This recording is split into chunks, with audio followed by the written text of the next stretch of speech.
గుజరాత్లోని అహ్మదాబాద్లో షాకింగ్ ఘటన వెలుగు చూసింది. తన గర్ల్ ఫ్రెండ్ ఖరీదైన అభిరుచులను తీర్చలేక ఓ యువకుడు నేరం వైపు అడిగేశాడు. రోడ్డుపై వెళ్తున్న మహిళ మెడలోంచి చైన్ లాక్కొని పారిపోయిన యువకుడు పోలీసులకు చిక్కాడు.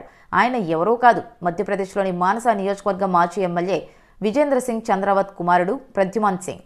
పోలీసుల విచారణలో ప్రద్యుమాన్ సింగ్ తన పేరెంట్స్ను వదిలేసి అహ్మదాబాద్లో 15,000 రూపాయల జీతంతో ఉద్యోగం చేస్తున్నాడని, అయితే తన ప్రియురాలి ఖరీదైన అవసరాలను తీర్చలేక చైన్ స్నాచింగ్కు పాల్పడ్డాడని తేలింది.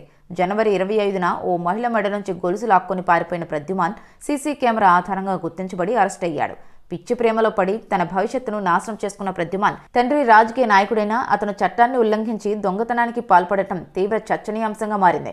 ప్రస్తుతం అతనిపై పోలీసులు విచారణ కొనసాగిస్తున్నారు. గుజరాత్లోని అహ్మదాబాద్లో షాకింగ్ ఘటన వెలుగు చూసింది. తన గర్ల్ ఫ్రెండ్ ఖరీదైన అభిరుచులను తీర్చలేక ఓ యువకుడు నేరం వైపు అడిగేశాడు. రోడ్డుపై వెళ్తున్న మహిళ మెడలోంచి చైన్ లాక్కొని పారిపోయిన యువకుడు పోలీసులకు చిక్కాడు.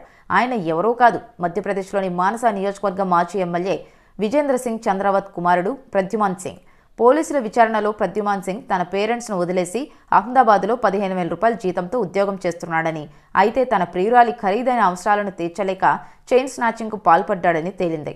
జనవరి 25న ఓ మహిళ మెడ నుంచి గొలుసు లాక్కొని పారిపోయిన ప్రద్యుమాన్ సీసీ కెమెరా ఆధారంగా గుర్తించబడి అరెస్ట్ అయ్యాడు. పిచ్చి ప్రేమలో పడి తన భవిష్యత్తును నాశనం చేసుకున్న ప్రద్యుమాన్ తండ్రి రాజకీయ నాయకుడైనా అతను చట్టాన్ని ఉల్లంఘించి దొంగతనానికి పాల్పడటం తీవ్ర చర్చనీయాంశంగా మారింది. ప్రస్తుతం అతనిపై పోలీసులు విచారణ కొనసాగిస్తున్నారు.